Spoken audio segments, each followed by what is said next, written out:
Bonjour, bienvenue dans notre émission Le Rendez-vous. Nous sommes ici au Gabon, un pays magnifique. Et ces derniers jours, j'ai découvert un pasteur magnifique, mon ami Jean-Baptiste. Bonjour pasteur, comment allez-vous? Ça va très bien. C'est votre pays, le Gabon, c'est vrai? Un merveilleux pays, oui. Et je demandais à mon ami ici, quand on fait la formation vidéo, s'il ne trouverait pas quelqu'un qui a une expérience un petit peu spéciale, la vie après la vie. J'ai ici un t-shirt, la vie après la vie, regarde là. Oui, je vois bien. Effectivement. Et même, on a sorti un livre de Maman Domitille il y a 4 Domitille, jours.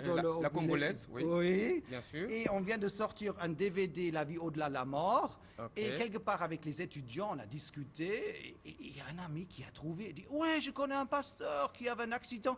Un accident de voiture. Oui. C'est toi qui avais l'accident de voiture? En 1984, oui. Tu avais quel âge, 12 ans? 12 ans. Oh non, 17 ans, 18 ans.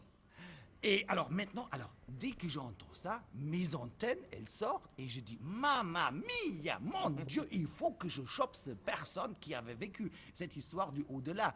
Et je ne veux pas dire par la grâce du Seigneur, mais à travers tous les contacts qu'ils ont ici, nous avons mis la main sur le pasteur Jean-Baptiste. Merci d'avoir mis la main sur moi. Il a une histoire complètement dingo. Ne switchez pas sur une autre antenne. Restez maintenant avec nous pendant un bon moment. Parce que le pasteur, il a reçu vraiment cette paix de raconter son histoire. C'est vrai? Tu as la paix? J'ai la paix. J'ai la paix et mon cœur est tranquille. Mais c'est vrai, il y a quelques années, quand tu es encore jeune, avec ton expérience, à l'époque, on ne parlait pas des histoires du Hutu-là. Parce que tu avais peur qu'on me prend pour un fou et on me met dans un asile. Effectivement, ma famille et les amis me prenaient pour un fou. Oui, hein? Oui, bien sûr. À l'époque, c'était comme ça, hein? Oui, et puis après cet accident, après ma résurrection, mes parents disaient qu'il ne fallait jamais en parler parce que ça, c'est pas des choses qu'on parle. Mais ça se fait pas, hein? Faut pas dire ça aux gens. Ça reste caché, Ça hein? reste tellement caché, alors. Ben, Dieu m'a donné l'opportunité, n'est-ce pas, d'en parler.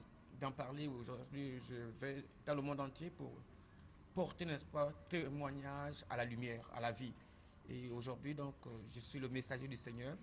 Je le fais pour que ceux qui sont encore vivants croient que Jésus est vraiment la vie, la solution. Alors, tu avais 18 ans, et comme j'ai bien compris, tu étais mécanicien, Oui. et le préfet, sous-préfet, il dit, hé mon jeune, j'ai besoin d'un chauffeur, allez mon gars, prends la voiture, on y va. C'est vrai, comment on raconte, parce que c'est ton histoire. C'était en 1984, donc Ouais. je venais de terminer mes études de technicien. J'étais reparti chez moi au village à Pana, mon village s'appelle Pana, la ville s'appelle Pana, il y avait donc un sous-préfet là-bas qui avait son chauffeur malade, gravement malade, et il n'avait pas donc de chauffeur pour l'amener à sa conférence à Koulamoutou. Koulamoutou, c'est la capitale provinciale de notre province. Et donc, il m'avait chopé comme ça dans la rue. J'ai déposé la voiture de ma tante, puis on s'est rencontrés dans la rue. Eh, dis mais garçon, accompagne-moi à Koulamoutou parce que je n'ai pas de chauffeur et je ne peux pas faire une si grande distance ça seul. J'ai dit, ok, il n'y a pas de problème. Je ne l'avais même pas dit ni à mon père, ni à ma mère. Et puis, on est parti, on a pris la voiture, on a fait près de 450 km. Et ça, avec vos routes, hein, parce que pas des goudronnées, autoroute avec 4 pistes. Non, hein. non. C'est la terre, la boue. La piste. La piste, voilà, les pistes d'éléphants, comme on pouvait dire à cette époque. Ouais. Et donc, nous avons dépassé la ville de Lastourville vers 3h30 du matin, du soir. Et vers 4h30 du soir, il y a eu une grande tornade. Et nous étions pratiquement à près de 11 km avant d'arriver à la ville. À 4h30 du soir, donc il y a une grande pluie. La visibilité n'étant pas bonne. Vous savez, on a peur de la mort, c'est quand on voit l'autre mourir. Mais quand c'est ton tour, tu n'as pas le temps d'avoir peur. Ça va trop vite, hein? Oui, très très vite. Tu n'as pas le temps d'avoir peur. Alors c'est comme ça que j'ai dit au sous-préfet, non monsieur, je ne peux pas descendre parce que la visibilité est très mauvaise. Les talus, la oui, route, la route est descendue. Voilà, il y avait une descente, grande descente. En bas, il y avait un fleuve, il y a un fleuve parce qu'il existe encore. Le pont en fer existe encore, toujours. Alors donc, il fallait traverser ce pont en fer pour, n'est-ce pas, aller de l'autre côté. Mais pour arriver jusqu'au pont, c'est un problème parce que la route, la boue, était mauvaise. Ouais. Mauvaise. Donc il m'a forcé à descendre. Alors, allez, on est pressé, ma conférence. Sa conférence devait démarrer à 18h. Alors c'est comme ça que donc je prends la voiture, je roule, j'ai perdu le contrôle de la voiture. J'ai perdu le contrôle de la voiture, vraiment. C'est comme si je freine, c'est comme si j'accélérais. Je braque à gauche, c'est comme si je braquais à droite. Alors donc, malgré tout, j'étais cramponné, j'étais vraiment à quelques mètres du pont.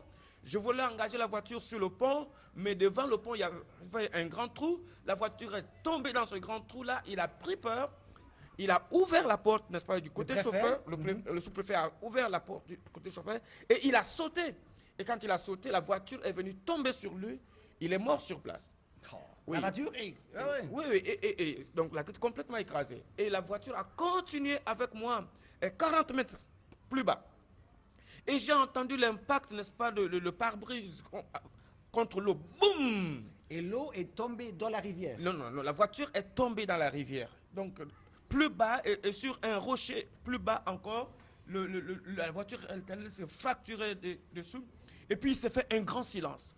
Un grand silence, un moment, je ne savais pas plus ce qui s'est passé. Et puis, au fur et à mesure que, vous savez, comme il avait plu, la rivière était boueuse et tout, il fallait laisser passer d'abord la boue là et tout. Un moment, je vois que je suis vivant. Je me pose des questions, mais comment c'est possible? Comment c'est possible que je peux être vivant? Tu vois l'eau troublée. Je vois l'eau passe, et puis je vois mon corps blotti comme ça sur le volant, et puis il y a le sang partout qui coule de tous les côtés, le sang. Je me dis, mais c'est pas possible, mais quelle est cette situation? Alors, à un moment, je suis un peu troublé, et puis je dis, mais je ne peux pas résister sous l'eau. Mais comment c'est possible que je vive sous l'eau? Alors, donc c'est comme ça que la pensée seulement de dire que je vais sortir de là. Je sors de là, je ne peux pas me l'expliquer. Mais tu as vu le corps, tu as vu ce pauvre Mon type, corps, tu as vu ce pauvre type dans la voiture coincée. Mon corps qui parle là. Ouais. Mon corps. En fait, le moi qui parle là avait laissé ce corps. Ouais. Voilà, donc, et mon corps était là. Et puis je disais qu'il fallait que je sorte de là parce que c'était une situation vraiment tellement difficile. Et quand je sors, on a fait cet accident à côté d'un village. Et les gens ont entendu le bruit de l'accident. Les habitants du village venaient en courant pour assister. Ils ont vu, n'est-ce pas, le corps du sous-préfet étendu, n'est-ce pas, à côté du pont. Et là, quand les gens étaient en train de crier, oh mais cette route-là, ce pont-là a déjà tué beaucoup de gens. Je dis d'abord, ce pont-là avait déjà, à cet endroit-là, il y avait déjà plus de 3 ou 4 morts. Accident mortel. Donc, pour moi, ça devait faire le 5e. Alors ils ont crié, mais pourquoi l'État n'arrange pas cette route? Pourquoi l'État n'arrange pas? Et les gens ils venaient donc sur le mort qui était visible là. Et moi je pensais que j'étais vivant. Moi je pensais que j'étais vivant. Parce que tu observais la scène. Oui, j'observais la la scène. Tu as vu scène. des gens qui couraient du Comme village. je te vois. Et tu observes. J'observe la scène. J'observe. J'avais la même tenue que j'avais dans la voiture. dans la voiture. Et puis je pensais que j'étais vivant. Donc j'étais là et ils venaient en courant. Un moment, il y a eu une dame qui est venue, n'est-ce pas? Elle t'a poussé. Elle m'a pas poussé, en fait. Elle m'a traversé. C'est quand elle m'a traversé que je suis... Oh, mais c'est pas possible. Elle Mon me Dieu, fait c'est pas possible. Oui. Et puis je l'ai poursuivi. Je l'ai poursuivi. Je suis allé à son oreille. Et madame, oui. Madame, je suis vivant. Je parlais dans ma langue maternelle. Dans ma langue maternelle. Dis en ta langue. Qu'est-ce que tu as dit en dialecte? Mais moi, il m'a dit. Ouais, est-ce que ouais, yo, mais est-ce que tu m'entends? Est-ce que ouais, yo, mais elle parle avec les autres. Et puis je vais devant elle.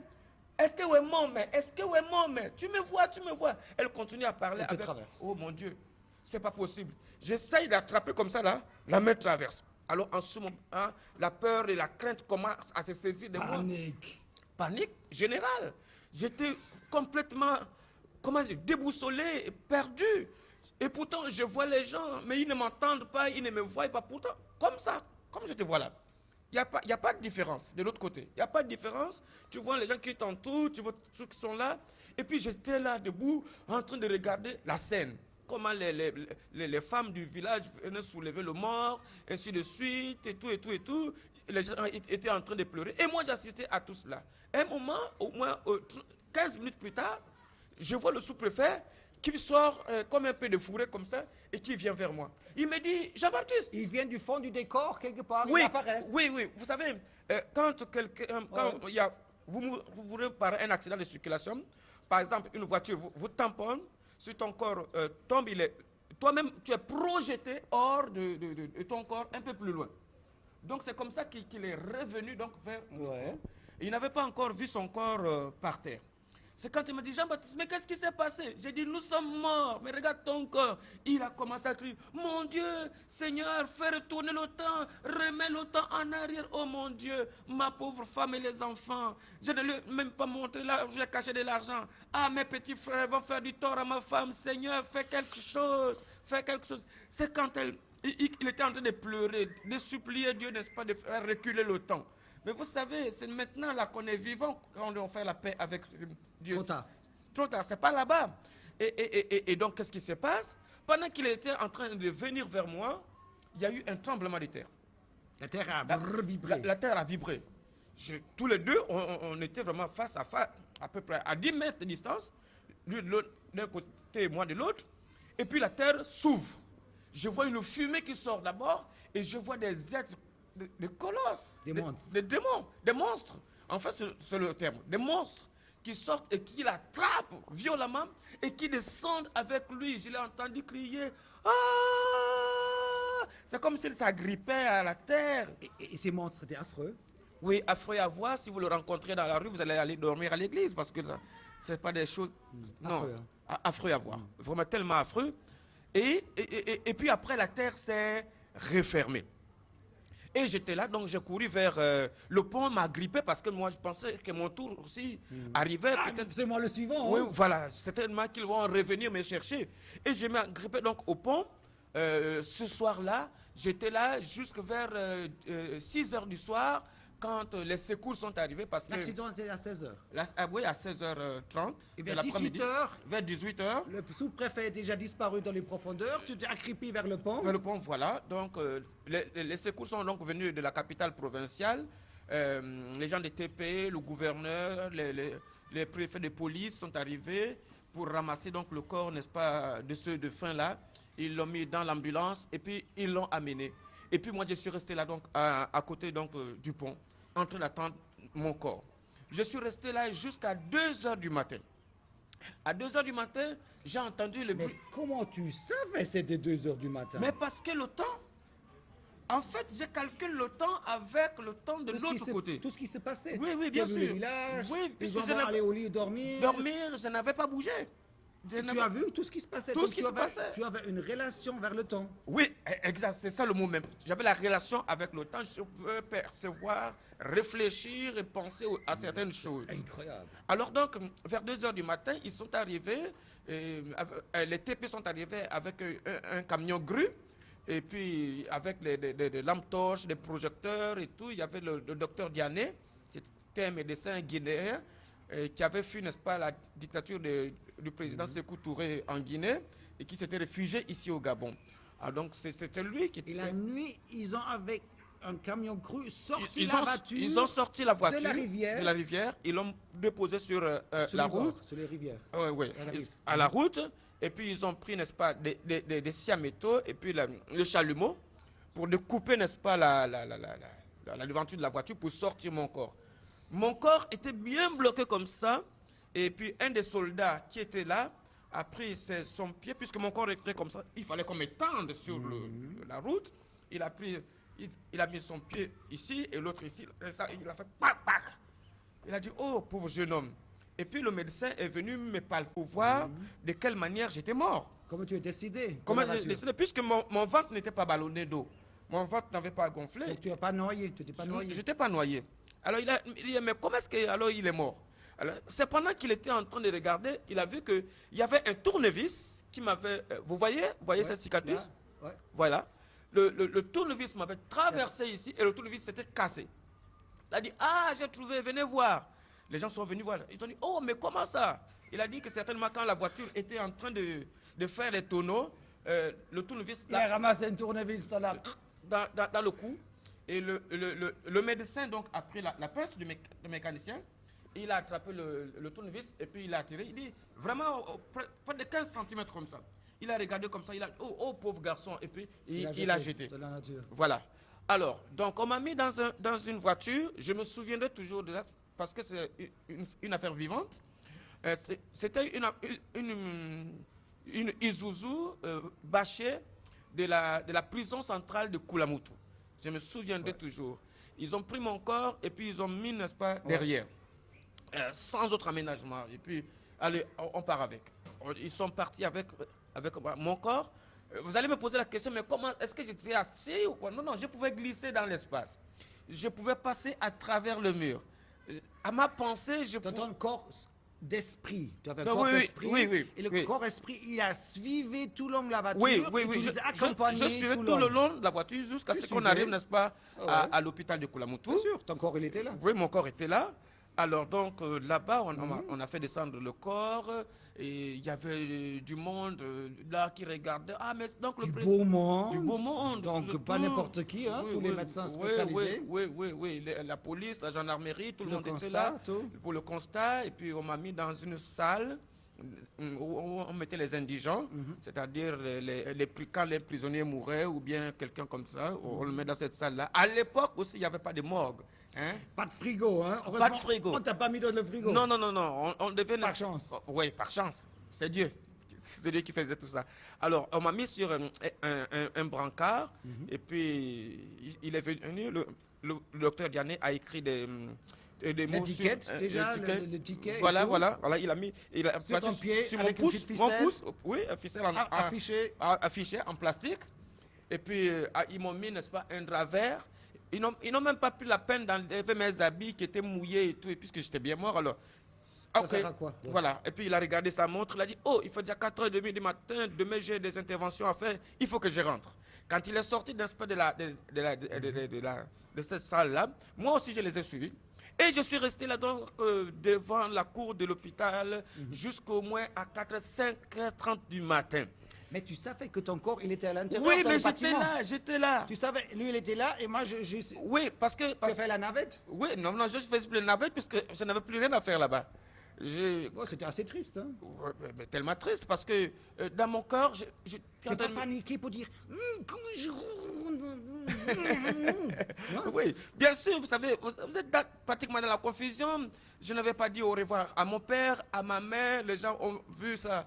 Après, la famille donc au village là-bas était paniquée et toute la nuit ils étaient en train de descendre donc sur Koulamoutou pour récupérer mon corps.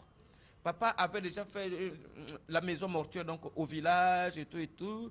Et puis bon, on attendait donc l'arrivée de mon corps.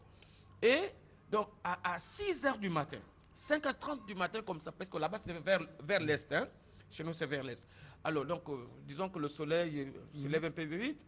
Alors, quand il y a eu une petite clarté, c'est comme ça que j'étais sur la pelouse devant l'hôpital. Oui, devant l'hôpital. Et je vois une grande lumière qui descend du ciel. Une grande lumière vivante. Tellement vivante que vraiment, c'était comme une lumière enchantée. Mais vivante. Et là, j'ai vu, autour de moi, j'ai entendu, n'est-ce pas, les sons des insectes qui parlent, qui chantent, et puis même le gazon. La pelouse. Tout. J'entends sur... Tout devenait vivant. Oui, tout devenait vivant. Donc j'entends sous mes pieds, oh, quitte sur nous, quitte sur nous. J'ai dit, mais qui me dit quitte sur nous? Il dit, mais c'est nous la pelouse, quitte sur nous, parce que nous aussi nous voulons louer le Seigneur. J'ai dit, c'est incroyable. Mais comment l'herbe aussi peut louer le Seigneur? Et la lumière est descendue. Et la lumière est descendue. Et en ce moment-là, je me suis senti soulevé. Je suis monté. J'ai commencé à voir la ville rester en bas. Et au fur et à mesure que je montais, donc mon corps était en train de se transformer. Translucide, transparent. J'étais en train de me dire, oh, mais donc je peux aussi avoir un corps comme ça. Et quand je regarde bien à ma droite comme ça, je vois quelqu'un à mes côtés. Je dis, oh, mais tu es là depuis quand? C'était ton ange gardien, je suis sûr. Oui, mon ange. Oui, hein? Mon ange. Je suis même très... Je sais qu'il est même là à côté de nous, là, il entend parce que... oui. Bon, vas-y, va jusqu'au bout parce que là, voilà. C'est incroyable. Alors, donc, il me dit non, depuis ta naissance, on m'avait affecté pour être à tes côtés. On rentre maintenant à la maison. Attends, tu vas voir tout à l'heure. On est monté plus haut, jusqu'à ce que la terre, on n'a vu plus que les ténèbres, et on est monté très haut, à une vitesse extraordinaire. Mais puis, beaucoup plus loin que la terre. Oui, on a dépassé tout ce qu'on peut penser de physique, l'espace de physique. Mais c'est à des années-lumière, on peut dire. Au bout de l'univers. Au bout de l'univers. aux confins même du septentrion. D'accord. Ok. C'est Voilà. ton impression. Oui, c'est mon important. impression. C'est Oui. important. Ouais. Et puis, il s'est fait comme une grande explosion devant mes yeux. On est arrivé devant un monde, un pays, une grande ville, où il y a des immeubles, il y a des maisons, vraiment des choses extraordinaires. Les maisons en pierre de cristal, transparentes, le sol pavé d'or, il y avait des fleurs par-ci, par-là, tout parle. Yes. Quand tu as envie, n'est-ce pas, de sentir l'odeur d'une fleur, il t'envoie, n'est-ce pas, son parfum. J'étais Tout est vivant. Tout est Il n'y a vivant. rien qui est juste physique. De tous les comme côtés, ça. je voyais les gens louer le Seigneur. Oh, Jean-Baptiste, tu es arrivé, tu es arrivé. On t'attendait. J'ai dit, mais oh, on m'attendait. Oui, on t'attendait parce qu'on nous a dit que tu devais arriver. Mais quand tu vas repartir, j'ai dit, repartir où? Je vais repartir. Non. On t'attend là-bas. Et puis, mon ange me disait, allons-y, on t'attend là-bas. Alors, pendant qu'on était en train de marcher, sur la voie pavée d'or, de part et d'autre, c'est la joie. Les gens chantent, les gens louaient, ils chantaient. Là-bas, il n'y a pas le soleil. C'est la lumière clair. en général. Oui, c'est une lumière vivante. Ouais. Il n'y a pas d'astre qui éclaire comme chaleur en plus. Non, il n'y a pas de chaleur. Non, je dis cette lumière n'est pas froide. Elle n'est pas froide, voilà. Voilà. C'est une lumière, tu es vraiment à l'aise. Ouais. Oui, à l'aise. Et puis donc, je marchais, et puis j'ai regardé au loin, comme à l'horizon. Je vis comme quelque chose, comme un soleil qui s'est levé. Vous voyez quand le soleil... Le matin, l'aurore, voilà, avec des rayons, voilà, l'éclat. Et il me dit, regarde, c'est ton Seigneur, regarde, c'est ton Dieu. J'ai dit, mon Dieu, mon Seigneur. Il me dit, oui, on va à sa rencontre. Et puis comme ça, il arrive sur un cheval. Et il vient vers moi. Tout le monde acclamait, les gens proclamaient des paroles. C'est lui qui a donné la vie pour son peuple, il a donné son sang pour son peuple. Il est le vivant, il est le rejeton de David. Je n'avais jamais lu ça, la Bible, puisque je n'avais jamais lu la Bible. J'ai entendu. Je me suis dit, mon Dieu, mais quelle fête. Il dit, non, ici c'est comme ça. Et puis quand il arrive vers moi, à 2 mètres de moi, il s'arrête. Il avait les cheveux jaunes. Hein? C'est ce que je peux dire. Hein? Tu as vu? Oui. Okay. Les cheveux jaunes jusqu'ici. Enfin, si vous rencontrez Jésus quelque part, vous allez savoir que c'est Jésus. Peut-être doré. Doré, voilà, c'est le mot. Doré, avec des yeux étincelants. Vraiment d'amour. Il m'a regardé et il a souri. Il m'a dit, Jean-Baptiste, tu es arrivé? J'ai dit, oui, Seigneur. Il m'a dit, mais j'ai tout permis. J'ai tout permis pour que tu repartes parler aux humains. Que je reviens bientôt. Je suis vivant, je reviens bientôt. Je suis l'auteur de la vie. Tu comprends? Il t'a dit ça? Oui. Il t'a regardé? Dans les yeux. Tu as une chance. Je suis l'auteur de la vie, Jean-Baptiste. Tu vas repartir. Hein, tu m'appartiens. Tu sais, je t'avais dit. Oui, justement. Quand j'étais petit, à l'âge de 8 ans... Parce que tu m'as dit, j'étais non-croyant, j'ai rien fait avec la foi, je ne comprends pas. Oui, bien sûr. Pourquoi tu n'es pas allé en enfer comme l'autre? Non, mais parce que quand j'avais 8 ans, en 1968, 69, quelque chose comme ça, et mon père était boulanger. Et puis, nous étions dans une salle, notre village n'avait pas de courant et tout. Et moi, j'étais dans une chambre. Il était boulanger, il fabriquait le pain, il fallait sortir pour aller au four. Et mes frères, souvent, quand ils sortaient, ils me bloquaient la porte pour que je n'aille pas aussi prendre le pain. Alors, un jour, j'ai eu une grande lumière dans ma chambre, et puis quelqu'un est venu. Il a dit, c'est moi Jésus. Quand tu avais 8 ans? 8 ans. Il m'a dit, je suis venu te dire que quand tu auras 35 ans, tu vas parler de moi. Mais fais attention, les gens ne te croiront pas. Mais je serai avec toi. Il m'a parlé de beaucoup de choses. Et puis j'ai dit, ok, d'accord. Alors il m'a dit, maintenant, va maintenant dire cela, n'est-ce pas, au four là-bas à tes frères. J'ai dit, mais ils m'ont bloqué la porte. Il m'a dit, c'est pas un problème. La porte s'est ouverte seule. La porte du salon s'est ouverte seule. Je suis allé au four. Les autres m'ont dit, qui t'a ouvert la porte? J'ai dit, à mon père, j'ai vu Dieu. Mon père a dit, quoi? Tu as vu Dieu? Ah ouais, c'est bien pour toi, hein? Il m'a dit, tu as vu Dieu? Est-ce que tu as entendu dans notre famille ici, quelqu'un a vu Dieu? Il était comment? Il était blanc ou noir? J'ai dit, papa, j'ai vu Dieu. Il est apparu dans ma chambre. Il a dit à mes 2 grands frères, il raconte des bêtises. Ils m'ont mis par terre. il a pris le bois que Le fouet et tout. ils m'ont tapé. J'ai une grande cicatrice ici à la hanche. J'ai une grande cicatrice ici. Et avec toi, avec cette expérience, la foi, le chapitre il était fermé pour toi? Oui, parce que vous comprenez que personne ne me croyait et j'étais devenu comme un menteur. Tout le monde ne me croyait plus. Tout le monde me disait que... Donc pour toi, cette page, la foi, tu as voilà. dit, bon, ok, c'est rien pour moi. Voilà. Laisse tomber, c'est pour maman. Ah, voilà. Pour maman et c'est bon. C'est cela. Alors c'est comme ça que donc je suis là-bas donc au ciel et puis il me dit, je lui dis mais Seigneur, mais nous étions deux dans la voiture. Mais pourquoi l'autre est descendu? Il m'a dit lui-même il a choisi son chemin. Ça fait 4 fois que je suis allé dans son rêve parce que je voyais ce temps-là venir. Oui. Alors c'était pour l'avertir, mais il m'a rejeté. Il a choisi lui-même là où il devait partir. Et il m'a dit, c'est pourquoi tu dois aller avertir les autres. Oui. Dans ton pays, ta famille. J'ai dit, Seigneur, mais je ne peux pas. Regarde là-bas, on ne m'a même pas lavé le corps. Il m'a dit, non, je suis l'auteur de la vie. Tu vas parler, tu reviendras à la vie. Je suis bien ici, j'ai pas envie de retourner. Je veux rester. Non, je vais rester, Seigneur. Je ne vais pas rester. Regardez, Seigneur, là-bas, le corps est mort. Il dit, non, on va repartir. Et puis on est redescendu. On est redescendu, il y avait 4 anges avec nous. On est 4 fois. 4 Tu es monté avec ton ange mon gardien. voilà, il y avait 4. Voilà, cette fois il y a 4. Plus le Seigneur. On est descendu. Quand on est arrivé, pratiquement déjà le soleil illuminait déjà la ville, hein, vers 7 h du matin. Le toit de l'hôpital s'est ouvert, comme ce toit-là, c'est ouvert. Et puis là où mon corps était, on est descendu. Vous êtes rentré. On est rentré là. Et puis mon corps donc, qui était étendu sur le brancard. Et puis il m'a dit, tu dois repartir. J'ai dit, Seigneur, pardon, je ne veux pas, c'est très difficile. Je suis déjà habitué ici, je ne veux plus repartir. Il m'a dit, non, il faut dans le monde invisible. Il faut que le monde entende cette parole. Tu vas aller à travers le monde parler de moi. On entendra ce témoignage partout. Va avertir les autres. Je suis vivant. Tu ne me vois pas que je suis vivant? J'ai dit oui, Seigneur. Et puis je serai constamment avec toi. Je serai avec toi. Je t'accompagnerai lorsque tu parleras de moi. Ah, moi, en tant qu'humain... Ça change, hein? Oui. Tu es toujours à côté de moi, mais oui, alors on est voilà. deux.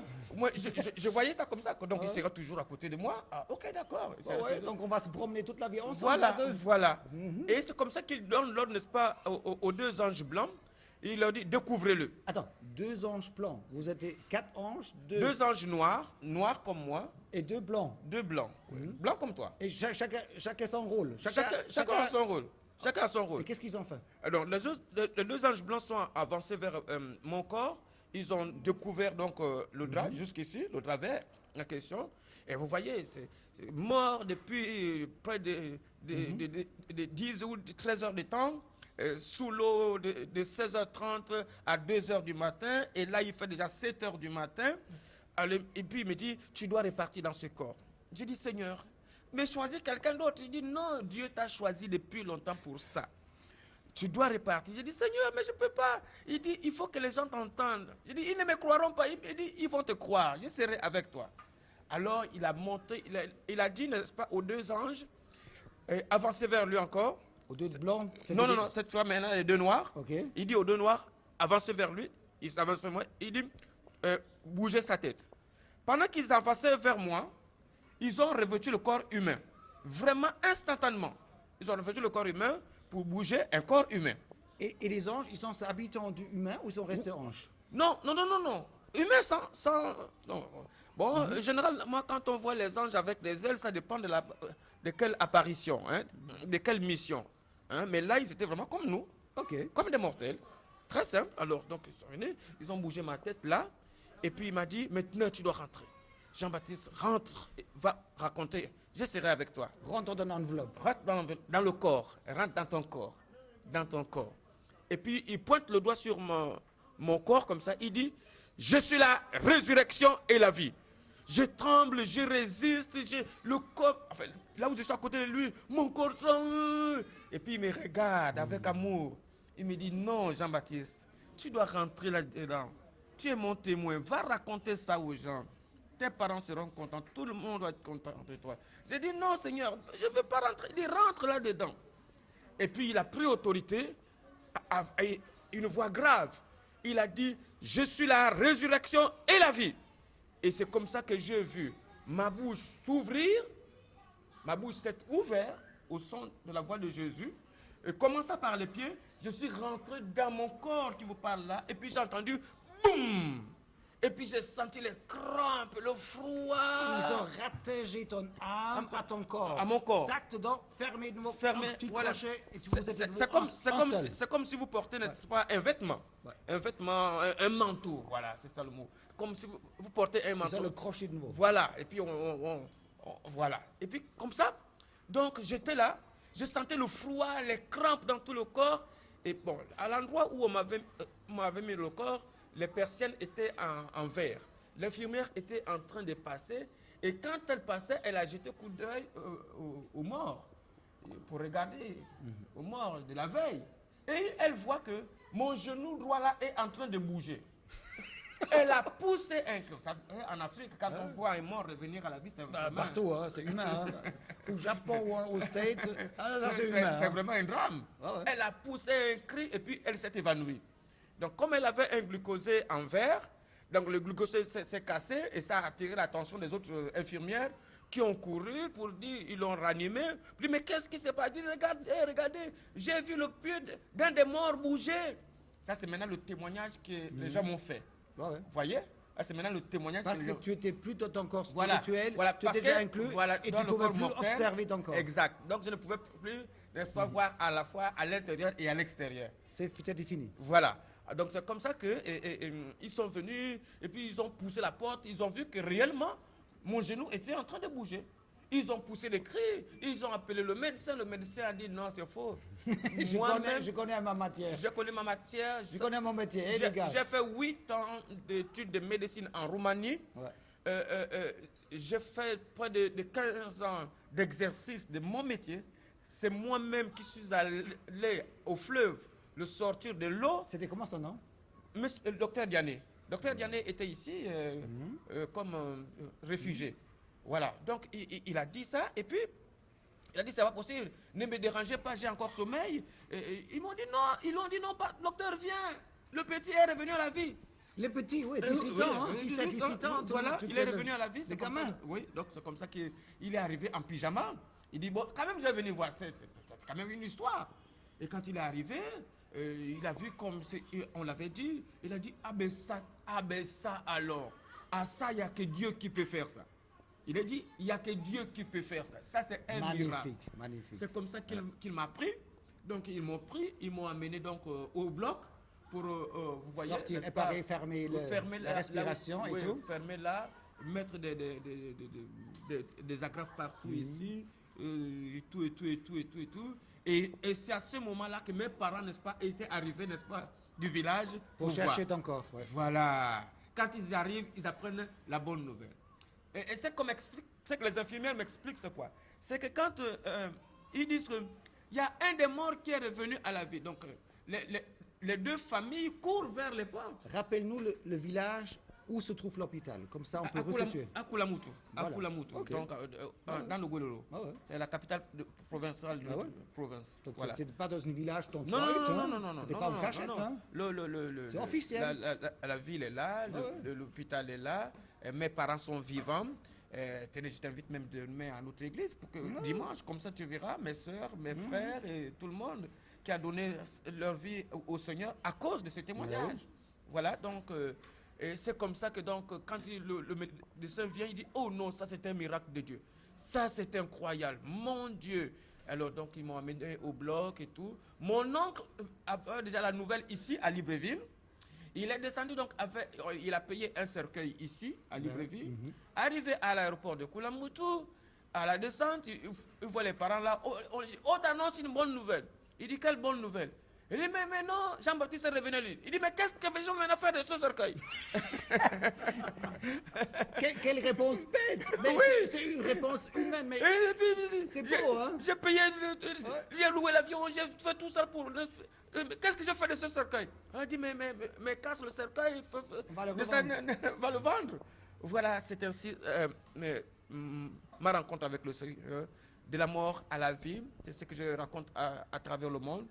Dans l'exercice de mon ministère aujourd'hui, il y a déjà 8 morts qui sont revenus à la vie, dont 2 morts à l'église, là où Ouais. j'exerce, en plein dimanche matin, Ici à Libreville. ici à Libreville. Parce qu'ici, on se trouve au Gabon. Donc, Ah. tu fais séjour au Gabon. Voilà, voilà. Mhm. Donc demain, dimanche, vous passerez à l'église, je vous montrerai la grand-mère de l'enfant qui est venu en plein culte avec un enfant mort. Cher pasteur Jean-Baptiste, maintenant, avec cette histoire, tu as un certain recul. Oui, C'est quand même 20-30 ans en arrière. oui. Maintenant, pourquoi Dieu il t'a donné cette histoire? Tu l'as dit, ou le Seigneur a dit, mais des gens y ont cru. Finalement, à quoi ça sert ton histoire? Mon histoire sert, n'est-ce pas, à avertir les humains. Avertir à quoi? Mais que... Avertir, je vous dis avertir. Avertir. Avertir tout le monde. Oui, Oui, voilà, oui. voilà. Que Jésus est vraiment le Seigneur de la vie. Qu'ils doivent donner leur vie au Seigneur. Qu'est-ce que ça veut dire? Il faut tomber à genoux, il faut dire je donne ma vie. Qu'est-ce que ça veut dire? Qu'est-ce qu'on doit faire réellement pour être en haut et pas descendre? Dis-nous, dis aux gens qu'est-ce qu'il faut faire. Dis là oui. dans ta camarade. Le, Dis, le plus simplement possible avec les simples mots. dis c'est- qu'est-ce qu'il faut c'est- répéter. Dis-le. C'est s'il te plaît. Jésus. Ouais. C'est Jésus qui est l'auteur de la vie. Ouais. Et quand nous mourrons sans lui, c'est-à-dire que nous allons en enfer. Et l'enfer, j'ai vu le sous-préfet descendre en enfer. Bon, pour moi, je ne savais pas que c'était descendu en enfer. Hein. Je l'ai vu en train de crier, descendre. Et la terre s'est refermée.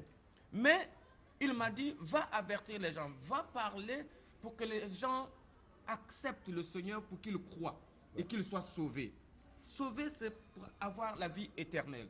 Mais cher pasteur, as-tu l'impression que travers cette expérience, il y a des gens maintenant au ciel et pas à l'enfer? Ça servit à quelque chose Oui, ton histoire? oui. Tu peux dire, oui, il y a 20-30 personnes qui ont Oui. changé le cap? Oui, oui, oui. Tu peux dire ça? Oui, aujourd'hui, déjà à mon église, Ouais. à mon église, j'ai près de 1500 personnes Ouais. ici à Libreville. Ouais. Et puis j'ai 13 églises ici à Libreville. Arrête, tu es un apôtre. Je ne dois pas dire pasteur, je dois dire apôtre Voilà, Jean-Baptiste. Excuse, j'ai 13 églises ici Votre Excellence, excuse, mais tu es un apôtre alors. J'ai 3 églises en Guinée équatoriale. À Washington, j'ai une église. D'accord. Voilà, donc il y a du monde. Il y a du monde. Et puis il y a des gens qui sont des défunts, hein, qui sont venus, par exemple, en rêve. Hein. Maintenant, cher apôtre, maintenant je dois changer, je ne dis plus pasteur, Oui. cher apôtre. Maintenant, avec cette expérience, Oui.